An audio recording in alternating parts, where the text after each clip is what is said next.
Hi everybody, welcome to another podcast. Previously I've called them videos as well. Podcast, video, whatever you want to call it. We get together and collaborate around ideas that we find interesting, and then we share those ideas. So today we are talking about Training Reimagined and joined by Giselle. We'll run through another quick intro if you haven't seen anything before, so you can understand who it is you're listening to. We are from Rockstar Consulting, and we formed the Thought Leader Academy. We help people realize their goals and dreams with training and development in the corporate and private sector.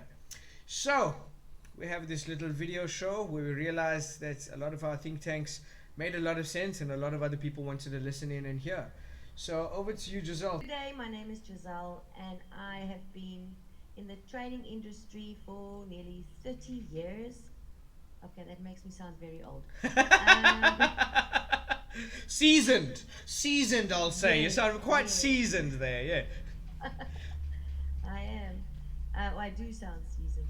So, and my passion is to unlock people's potential and empower them to become the best version of themselves that they can be. We are diving into an exciting shift happening in the world of training, gamification. If you've ever struggled with traditional training methods that feels outdated, boring, or ineffective, this episode is for you.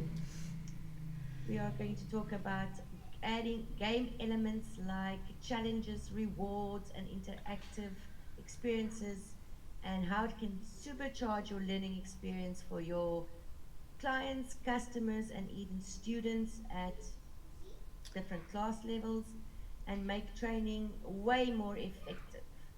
So that's what we're Yeah. going to talk about. Let's get into it. And that's my jam. I built and sold a couple of those companies. Very passionate about edtech as well as education. So let's go. So this is Ooh. gamification. So from that image, I just drink it all in. I just feel everything that it's all about. And the first thing that it shouts out to me is, we are visual creatures. We have to learn how to read and write, but if we see a picture, a gesture, an illustration, we seem to understand that in a more natural way. What's our agenda for today? Right. So I've introductions, who's here. I think we've done that. But you can tell maybe a little bit more about us, and then what is gamification? What is the relevance of gamification in training?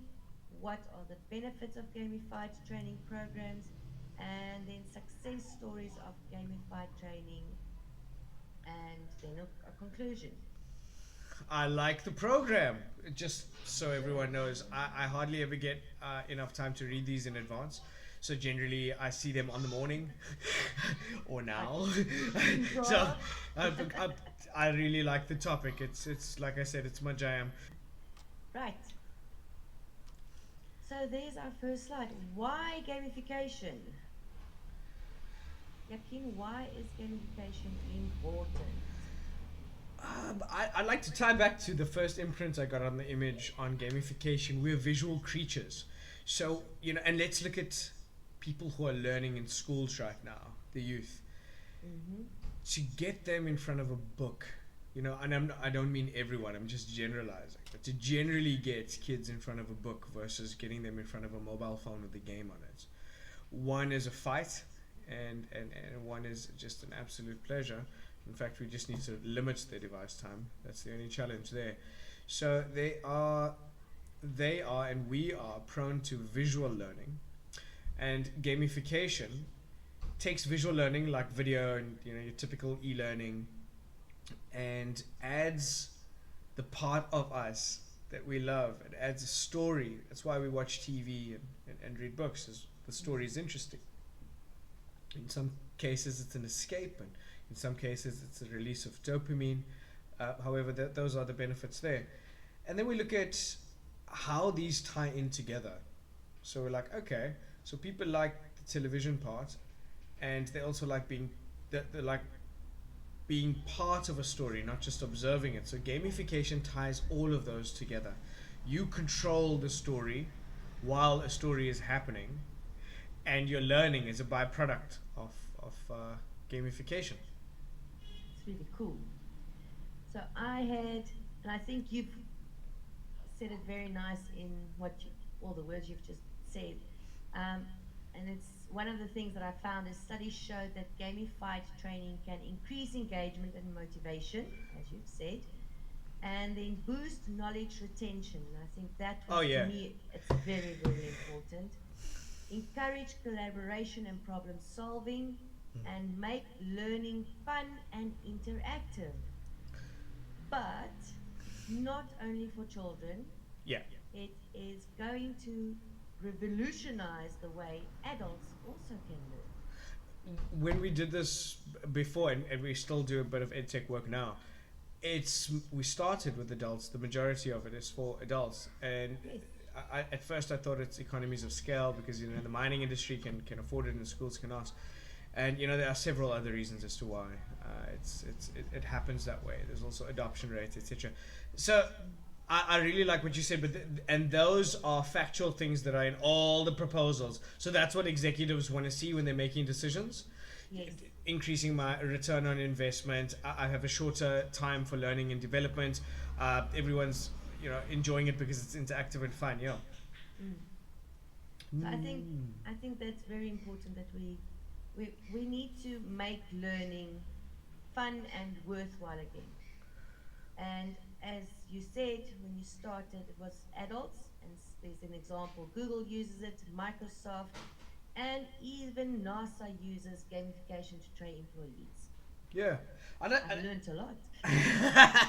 Indeed. I think I just want to add to that is, Mm, so it's not more or less for adults. The need is equivalent. The need is equivalent, but in terms of markets, it's more in the adult space than in the school space.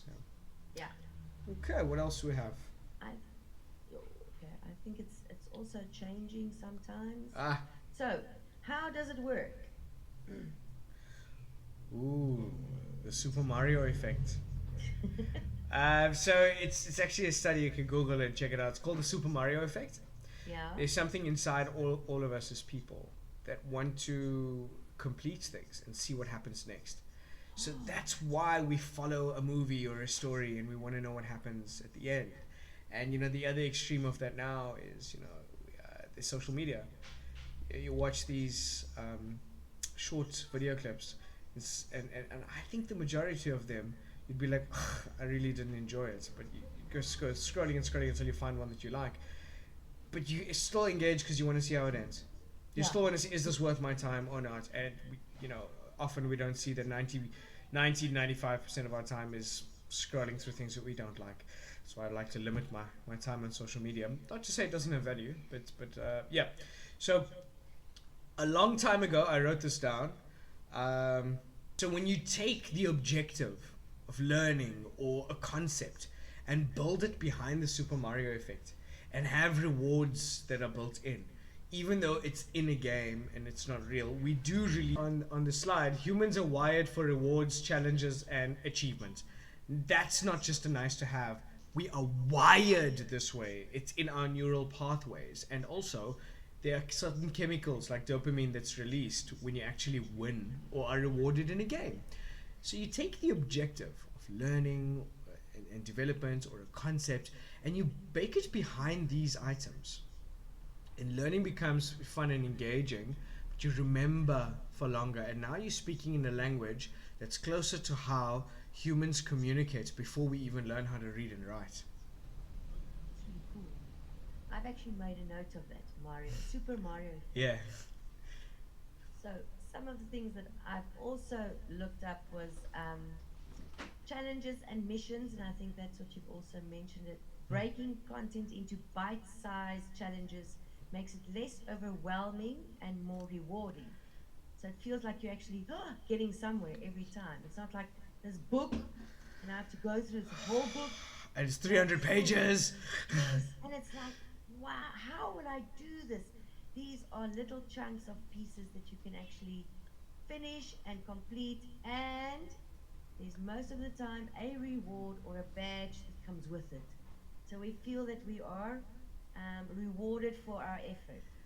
And I think Yeah. all of us really, really appreciate to be thanked or shown that we've done something. The appreciation, the gratitude, the spirit and gratitude, both ways, both ways. Um, I think that you made a very good example there regarding a book, and I think it's an excellent comparison because that's what game-based learning and gamification is. You're taking a book and you turn it into a training course, and that's where the majority of folks actually are in corporate, or at least in South Africa, is they have the content on PowerPoint slides and maybe they have some videos, and then gamification would take that content and then convert it further to go into a game-based experience where somebody would play a game and then engage with the content in bite-sized pieces. Totally right. As soon as you see a big book, you're like, oh my goodness. And imagine that book after each chapter gave you a pat on the back, gave you points. That's what game-based learning is. Yeah. I remember when I was studying my first year at university, Hmm. and I looked at my psychology 1A textbook that was this thick and this wide. It was a massive book, and I was so angry with myself that I didn't do more effort in matric to remember a biology book that was this thick and this big. It's daunting. It It's is. daunting, and you're like, okay, this is what you need to know for the entire year. We don't get our timetables like that. We don't get our meals like that. We don't. So it just makes sense that That's a very good point. the way that we learn is in that fashion. So, by using these elements, we can transform dull, passive training into active, immersive learning experiences. 100%. Yeah, Beautiful. beans. Our next point. What makes training gamified? This has been an argument from a few years ago. So there's gamified and there's game-based learning. So I really want to explain that in a concise way, and then I'll explain a bit further. So gamified for me is when you have your e-learning platform or even your in-class training, and there's a star system or a reward system, right? And then maybe you'd have some fun elements like a bit of a story to say, like, if you get all of these things right or understand all of these items, you have some sort of special reward, or sit in a certain area that's closer to the window of the classroom. And then if you are having difficulty and you overcame that difficulty, you sit at a different place, there's a different reward. And if you had a challenge and you asked for help, there's a different reward. And of course we don't want to punish those who are having a tough time, but so gamification is to reward what we're doing right, to enhance and grow that behavior. Game-based learning, and gamification can happen in class, on an e-learning platform. Game-based learning is sort of the other way around. It's where it's not the training that's gamified, it's a video game that's edufied. So you'd have a video game and then you'd have your learning and development content baked into the story and the game mechanics. So I'd see those as the two biggest differences. One is more a full-on video game, scenario based, and the other one is your typical traditional learning format with a few other bells and whistles for gamification. You've explained it so clearly. Thank you so much. Pleasure. I've had to do it a good few times. Yeah, it's my jam. Yeah, you're good with it. So the possibilities are endless, because you can look at it, and if you have done it before, from point of view, look at it, the results speaks for themselves. There's higher engagement, better knowledge, retention, and as I said earlier, a lot more fun. A lot more fun. And I think the important part when companies and decision makers are looking at, okay, our company is ready to take that step and move into gamification, start very small. Start with small elements and then measure that. So that's where those things fall through the cracks, is the measurement. So I like to do dipstick check-ins. We assess you before, we assess you after, compare those, and then surveys. You put those two pieces of data together, and it gives you a nice snapshot view. If you don't have time to interview everybody, and you have to do it over a decent scale. Right, then the measurement is the first place I would say where people fall short. And then in the measurement, measure the right things. You're looking at retention and you're looking at feedback from the users. And then you're looking at the assessment results. So you're looking at people, the same kind of people profiles. How did they fare against other people profiles that did the same assessments? And then you'd also want to, perhaps if you want to dive deeper, look at the different personality types. Your red, blue, green, yellow, and how you fared against other personality profiles that did the same with manual training. So those are just, I think, the top items that I'd want to look at. And then I would want to do a cost comparison, you know, having live training, live interventions versus using systems. And I'm not yet a believer that a system can take over learning and development. I still believe there needs to be human intervention. These are tools. AI, EdTech, brilliant tools to help us achieve what we need in learning and development, but not to replace. No, definitely. I fully agree with you. I think we're very far away from saying, okay, we'll replace the teacher in the classroom. Oh goodness, yeah. Whether it's in person or online, there's still a lot to be done. Yes. Right, where gamification is making an impact. Oh yeah. So this list spans on. We had 21 verticals in the past. 21 different spaces and places that 3D gamified experience, game-based experiences benefit. So I think these are top ones here. Corporate training, and if you look at corporate training, it covers quite a few sectors, but let's just look at corporate training as one of them. And then look at another sector as healthcare. My word, you know, you may think that, you know, for surgeons, they'd want to improve on their, but let's look at, you know, we've done lots of work, we've done more work actually with universities than medical institutions. So, and then when you break that down even further, there's nurse training, there's doctor training, there's emergency response training, there's, oh my goodness, there's the biokinetics industry, there's the physio industry. We've done some work in a little bit in so many of those different pockets. Then if you look at education, there's adults, there's child, and then if you look at schooling, there's the ECD, primary school, high school, tertiary, but education and the simulations. Then there's just using gamification for the assessment part. So there's so many different benefits and ways to start and get into it, but if we haven't already, we really need to.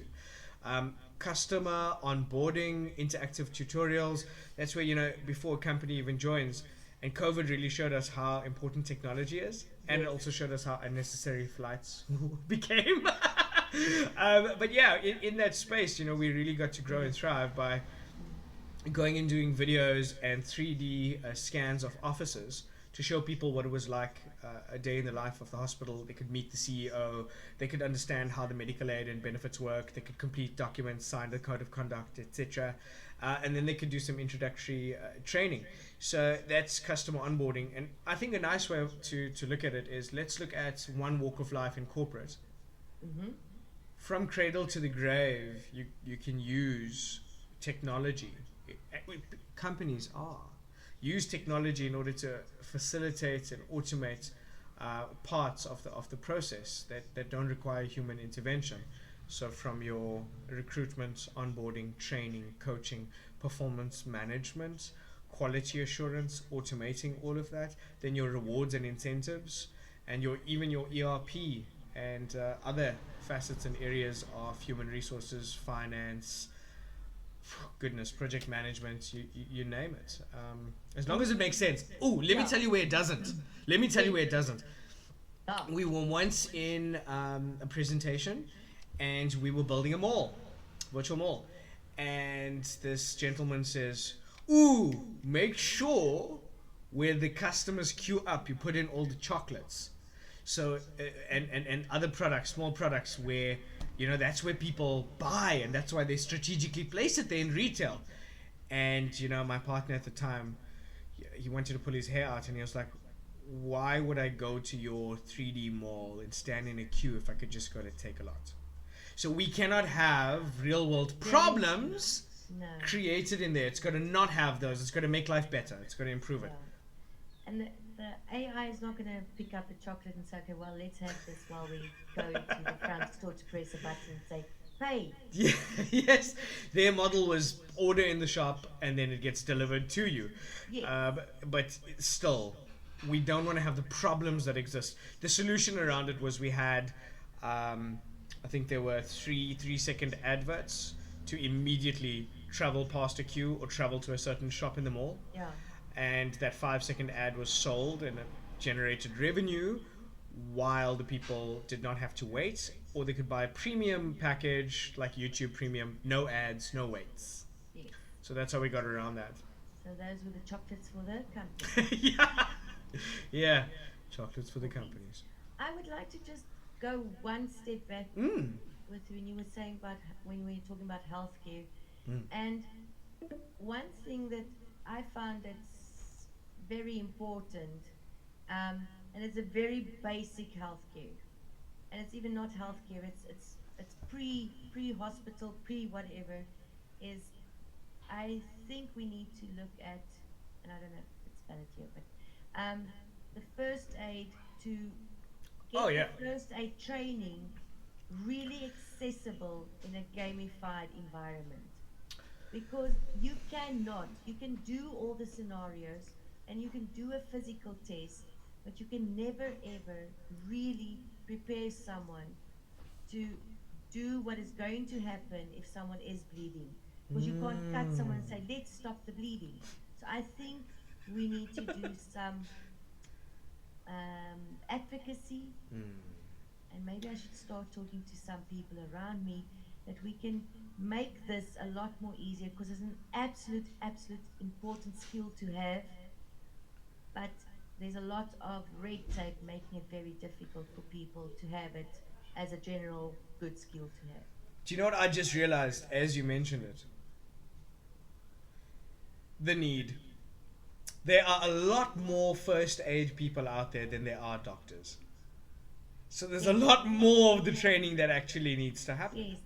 Yes, because it's not primary, it's a first responder. Yes. People that are on the scene when it happens, at the time it happened. Yes. They need to be able to do something that's going to make someone's life better or less painful or even more survival than when the ambulance arrive and they get to pre-hospital, to hospital and on. Even that first 10 minutes after someone fell, yes, without breaking anything, that shock, every time you fall, your body gets a shock, and it becomes more and more detrimental as we grow older as well. And even small children, the first time they fall down, it doesn't have to hurt them. They cry because it's such a shock to the system. Anyway. No, you're that's so important, and I'm so glad you brought that up. So glad you brought that up. And I'm thinking, like, even like a doctor, they have gatekeepers. If the nurse doesn't think that you're injured enough, you're not going there. And you getting there, and on the way there, before that, I even believe, like, parents. So we, as parents, we know things. We learned from experience, but it would be really cool if we had this pocket parent guide that actually gave us, like, first aid advice to take some of the stress off. Because the first thing that happens when you have your first child and they fall and they cut their knee, you're like, oh my God, they died. And you really, because you feel like that. Yes. And then logic starts to kick in, hopefully. And how long that takes, I don't know. Depends on the person. Logic kicks in and be like, okay, they've got a cut on their knee. I need to just get some antibacterial wipes, get it cleaned off, and pop on a plaster, and then not make a big deal out of it, so you run along your way. So even beyond medical, I think general knowledge of knowing, there are tons of cases, and I'm sure even lives that are lost because people didn't have basic understanding of, like, putting pressure on a wound. I only learned that from a first aid course that we had to do at some induction program, and then also from TV, from all these medical shows. They're like, oh, apply pressure to the wound. Yes. Logically, Stop the bleeding. it doesn't make sense to me. I'm like, okay, maybe I didn't pay enough attention in standard 8 biology, but yeah. Sorry, yeah, moving along. Steps to gamify your training. So here you have it. Gamification isn't just a trend. It is hopefully, well, not hopefully, there's definitely something that's going to stay. So we can define learning objectives, incorporate challenges and rewards, use interactive tools and instant feedback. And I think the most promise or most positive thing for people buying into the idea is, as you've mentioned earlier, monitor progress and optimize based on engagement. So you know every step of the way exactly where either yourself or your staff is with the training that they are actually going through. Okay, well, yeah, I say that's a good, Oops. very good steps to cover. The future of training is here! And our adoption rate is a bit slower in South Africa, but we are adopting. You'd find that the more advanced pieces of technology are in other countries, but yeah, we are definitely catching on. I'd like to just bring under everybody's attention for the last time. The future of training is here. Gamification makes training more effective and enjoyable, definitely. It already transforming industries worldwide, and as you said, it's maybe not as taken up in South Africa yet, but we are definitely getting there. And finally, ready to level up your training, and then if you would like to, we can have a chat. And I think If you haven't already started, is start small and get on the bandwagon. And if you already have started, make sure you have something in your quarterly or your annual plan that has progression of this kind of technology. Even if it is just research and meeting with people that do this sort of thing to better understand how it would impact your business, make sure that you are putting aside time for, you know, AI research, gamification in different parts of your business. Thanks so much for watching and your time today. It's the reason why we share this content. Thanks, Giselle. thank you very much, and see you next time. Yeah, I'll see you on the next one. Cheers. Bye.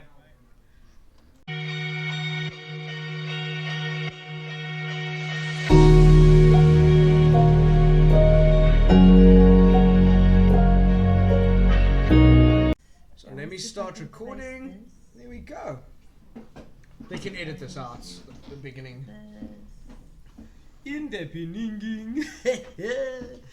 In the beginning. I must put my glasses so I can read that side on that small screen. Yeah, ne? I'm gonna take this visual away. Visual industry icons. Boom shakalaka boom shakalaka boom. And this needs to be underlined, and then that looks right. I like you here. I actually want to keep it there. Yeah, keep it just there. Just, yeah. Okay. Yeah, I like it. And then it's here as well, so we can take something away here if you want me to. That last part will come out now. I don't know if that should be this black, but it's okay, it's black. Step-by-step roadmap infographic. Is this an actual picture? I don't know. Okay, Let's just roll with it because we know the subject. So these are just guideline notes. We know the subject. So let's just go for it. Let's, okay, so let's go to the first one. The first slider. Okay, so I'm going to go here. And I'm going to go back here. No, I'm not going to see us at all. No, leave it everything the way that it is. So I'm recording. And in the recording, I've got your face up on the right, mine below yours, and then I've got your screen share right in the middle, and it's recording. So all I would need for you to do is maybe go to the first slide and then hide your ribbon. So on your far right, just by your scroller, you'll have a little down. Yeah, hit that arrow. Yes. Hit it. Hide. It actually takes, only look at it, it just takes the right thing at the top away. It doesn't take this ribbon away. So I was trying to do that and I didn't know how to... It's fine. We can see the notes and everyone knows what's PowerPoint. Customize the ribbon. So It's normally. I don't know. Can I make Oh. it smaller? Because it irritates me that it's there and it doesn't want to. But I don't want to go wide, big, because then I can't see anything else. It frustrates me then. See, it's not showing me your options on the screen share. When you click on that down arrow, I can't see what's there. Okay, Tell me what so it what says. it says is full screen mode, show tabs only. That's maybe what I want. Full screen mode. There we go. There That's we go. cool. Lekkerness. Clever. Okay. Here we go. We're ready to rock and roll. Rightio, let's start. Hi, everybody. Welcome to another podcast. No. Let me do that again.